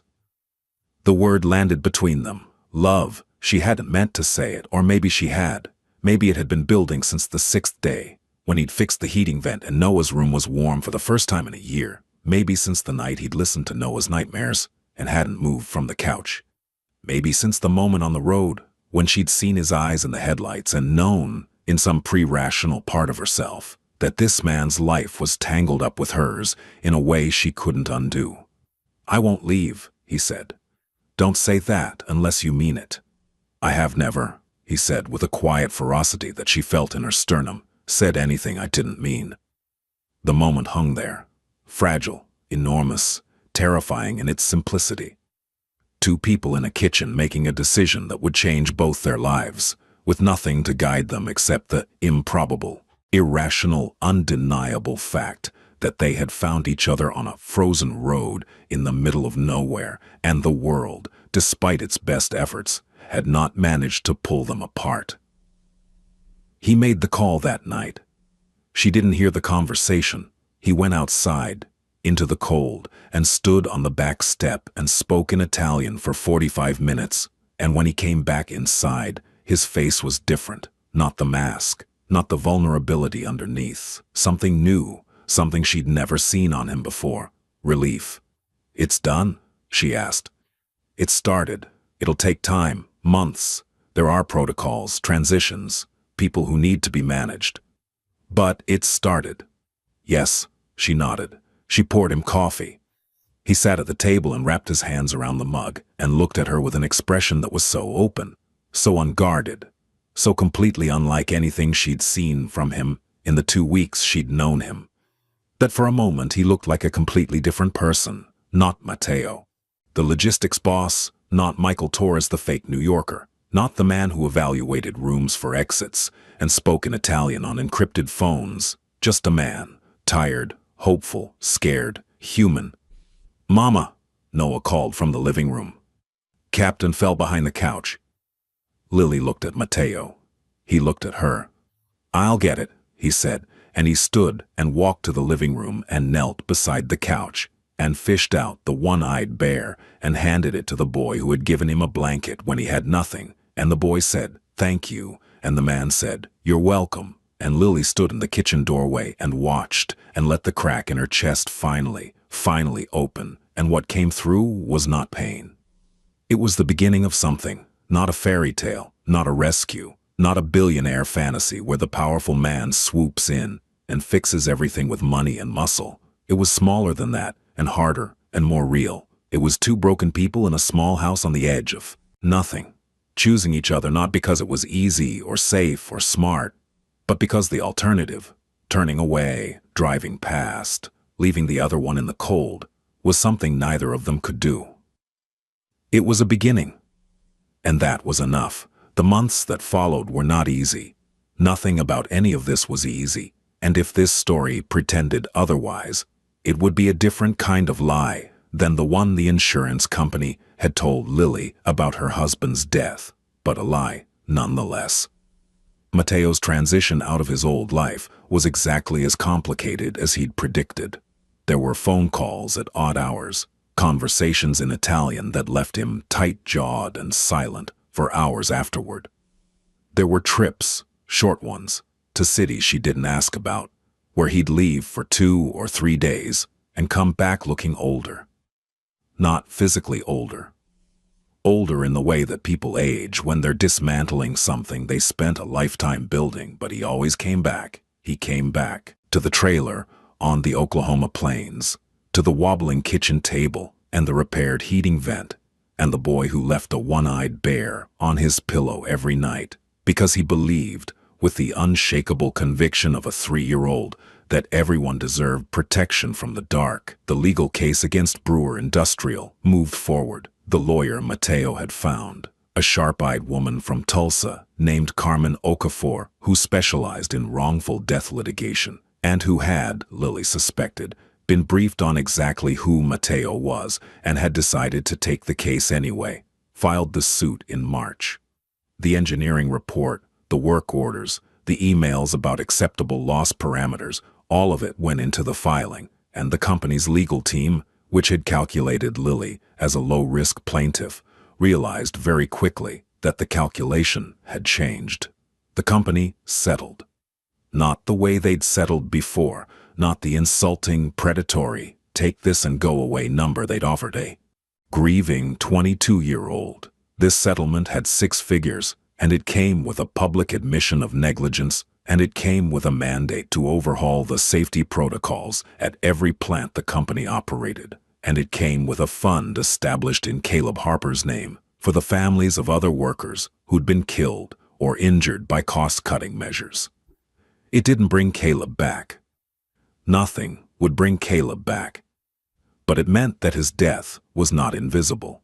It meant that someone had looked at the math on the spreadsheet and said, "This is wrong." It meant that the next man on the night shift would not die the way Caleb had died, alone, in the dark, killed by a machine that should have been serviced and a corporation that should have cared. With the settlement money, Lily paid off the trailer. She didn't buy a new house, not yet. She wasn't ready for yet.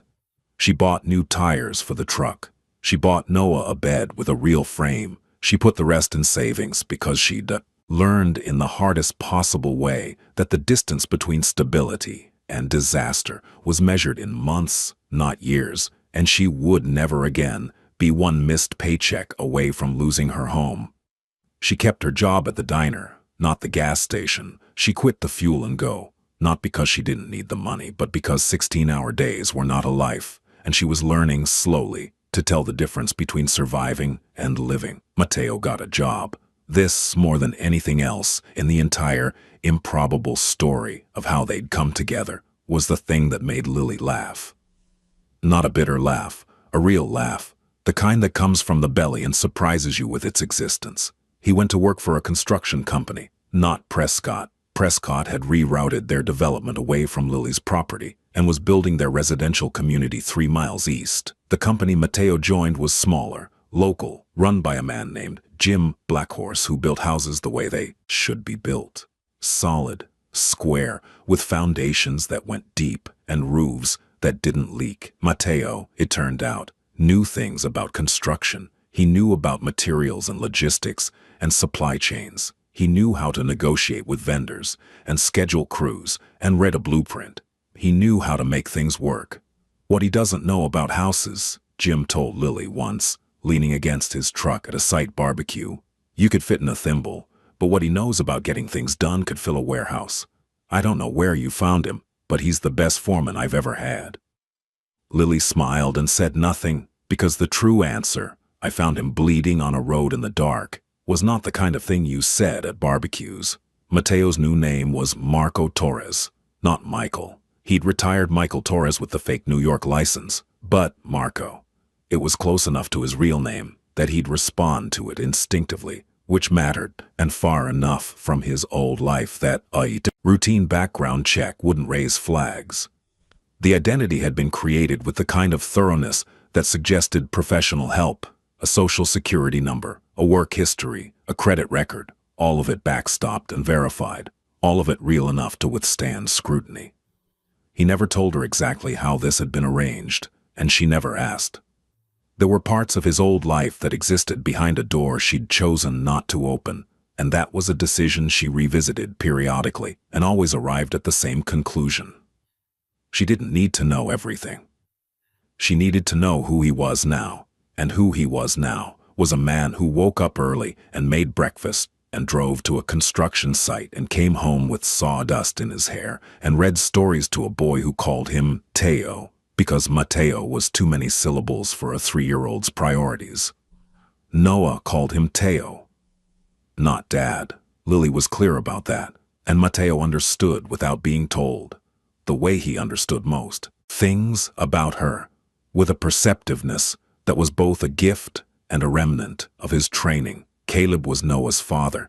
Caleb would always be Noah's father. The settlement fund bore Caleb's name. The photograph on Noah's nightstand, the one where Caleb was holding Noah as a baby, grinning, his whole face lit up with the terrified joy of new fatherhood, stayed where it was. Mateo never moved it, never mentioned it, never positioned himself as a replacement.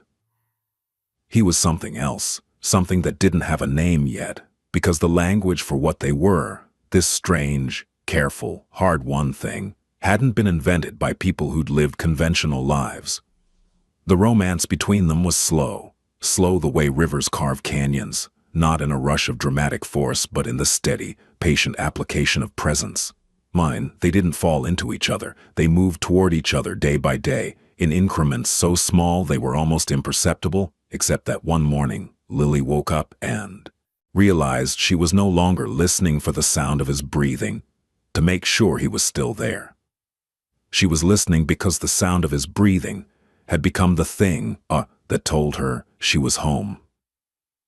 He touched her for the first time on a Thursday in April. Not sexually. She was carrying groceries in from the truck, and he took the bags from her hands, and his fingers brushed hers, and they both went still. It was the smallest possible physical contact, a fraction of a second, the tips of his fingers against the backs of her knuckles, and it went through her like electricity, like a shock, not because it was intense, but because it was the first time in 14 months that anyone had touched her, and the touch hadn't come from a child or a debt collector, or the accidental contact of strangers in a crowded diner. He looked at her. She looked at him.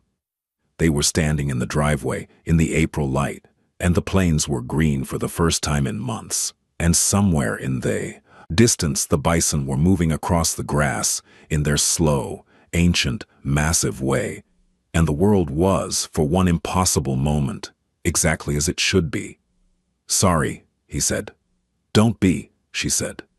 And that was it. That was the beginning of the beginning, the first thread of something that would take months more to weave into anything solid, because both of them were damaged in ways that made trust a process rather than a decision, and because Lily would not give herself to anyone who had not first proven, through time and patience and the accumulation of small, reliable choices, that they would stay.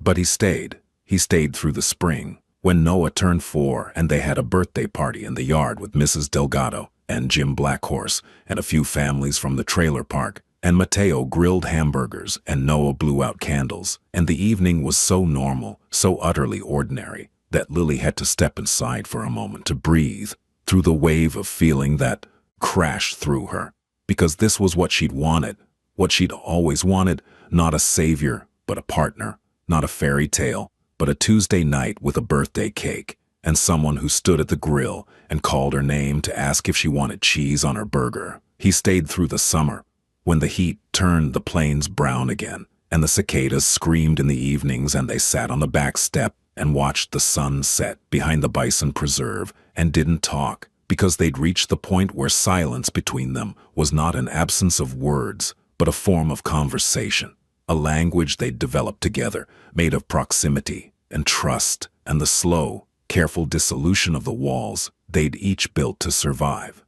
He stayed through the fall, when the lawyer filed the final paperwork on the Brewer Industrial Settlement, and Lily signed the documents at Carmen Okafor's office in Tulsa. And on the drive home, she pulled over on the shoulder of the highway and sat in the truck and cried, not because she was sad, because it was over, because Caleb's death had been accounted for, because justice, imperfect, incomplete, not enough, but something, had been done. And Mateo sat in the passenger seat and didn't touch her, and didn't speak, and didn't try to fix it, because he understood that some grief needs to be witnessed, not repaired. He stayed. And one night in late October, with the first cold of the season coming through the windows, and Noah asleep in his warm room with Captain the One-Eyed Bear and the photograph of his father on the nightstand, Lily stood in the hallway and looked at the man sleeping on her couch.